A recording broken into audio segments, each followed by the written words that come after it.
मित्रों प्रणाम। भटकते सवाल में आपका स्वागत है। यदि आप सामाजिक विषमताओं के विश्लेषण, अध्यात्म, योग और विज्ञान में रुचि रखते हैं तो कृपया इस चैनल को सब्सक्राइब कर लें। आज का हमारा विषय है भारतीय संस्कृति इतनी कमज़ोर क्यों हुई। एक समय था जब पृथ्वी के बड़े भूभाग पर आर्यों का शासन चलता था। राम का आर्यव्रत और कृष्ण का भारत इसके उदाहरण है। आज का भारत राम के आर्यवर्त का एक छोटा सा भाग है। क्या कारण है कि इतनी विस्तृत संस्कृति कमज़ोर पड़ती चली गई? एक अनुमान यह है कि महाभारत के युद्ध के बाद लोगों में विज्ञान के प्रति अरुचि बढ़ती चली गई होगी और राज्य छोटे छोटे टुकड़ों में बिखर गए होंगे। राज्यों के बंटने के कारण ही भारतीय शक्ति कमज़ोर होती चली गई। तक्षशिला यूनिवर्सिटी 2700 साल पहले दुनिया का बड़ा शिक्षा केंद्र था। उसने भी अपना अस्तित्व खो दिया। 2200 वर्ष पहले अशोक ने फिर इस देश को जोड़ने की कोशिश की, परंतु भारत लंबे समय तक शक्तिशाली नहीं रह पाया। 12वीं शताब्दी के अंतिम दिनों में नालंदा यूनिवर्सिटी को इस्लामिक आक्रमणकारी बख्तियार खिलजी ने जला दिया। इसके बाद 17वीं शताब्दी में मराठों ने इस्लामिक आक्रमणकारियों से मुक्ति दिलाने की पूरी कोशिश की, परंतु सफल नहीं हो पाए। मुस्लिम आक्रमण हावी हो गया और भारत और कमज़ोर होता चला गया। भारत के पतन की पराकाष्ठा जो शुरू हो गई थी वो आज तक संभल नहीं पा रही है।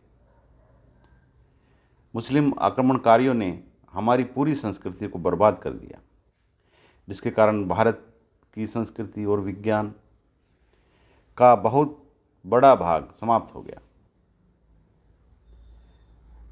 इन्होंने भारत की संस्कृति और धर्म को इतना नुकसान पहुंचाया कि भारत का समाज अंधकार में चला गया और स्वतंत्रता के 75 वर्ष बाद भी आज तक ये संघर्ष जारी है। इस घटनाक्रम का भारत के समाज पर इतना गहरा असर पड़ा कि भारतीय समाज गरीबी और अशिक्षा की ओर चला गया। महिलाओं की सुरक्षा करना अत्यधिक कठिन हो गया। महिलाएं परतंत्र हो गई और घरों में कैद हो गई।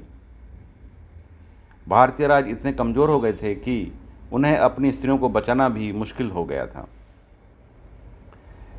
13वीं शताब्दी के शुरू में ही पद्मिनी को बख्तियार खिलजी के कारण आत्मदाह करना पड़ा और 16वीं शताब्दी में जोधा को विवश होकर अकबर से शादी करनी पड़ी।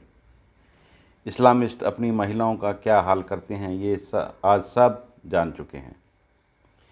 अफ़गानिस्तान, इराक, ईरान और सीरिया को देखकर अब सबको पता चल गया होगा कि ये अपनी महिलाओं का क्या हाल करते हैं।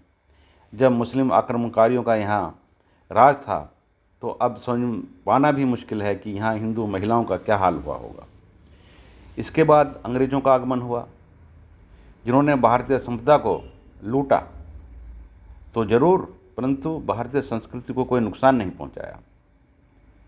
उन्होंने इस्लामिक कट्टरवाद को कमज़ोर किया और भारत के छोटे छोटे राज्यों को जीतकर भारत को एक किया। भारत में अंग्रेज़ों का आना भारत के लिए वरदान सिद्ध हुआ। मुस्लिम आक्रमणकारियों ने जो नुकसान भारतीय संस्कृति को पहुंचाया वो अंग्रेज़ों ने नहीं पहुंचाया, क्योंकि भारत की पुरातन संस्कृति और अंग्रेज़ों की संस्कृति में एक प्रकार का सामंजस्य था। मुस्लिम कट्टरपंथियों से लड़ना आसान काम नहीं था। यदि अंग्रेज भारत में नहीं आए होते तो मुसलमानों से लड़ना अधिक कठिन हुआ होता। भारत आज भी आज़ाद नहीं हुआ होता। मुसलमानों की अपेक्षा अंग्रेज़ों से लड़ना आसान था, क्योंकि वे डेमोक्रेसी की ओर आगे बढ़ रहे थे। उनके राज में महिलाओं पर अत्याचार उस तरह नहीं हुए जिस तरह मुसलमानों के राज में। अब भारत आज़ाद हो गया है, मुसलमानों के अत्याचार से भी और अंग्रेज़ों की लूट से भी। मुझे आशा है कि भारत अपनी आर्यन संस्कृति को पुनः प्राप्त करेगा। इस विषय में आप क्या सोचते हैं, कृपया अवगत कराएं। धन्यवाद।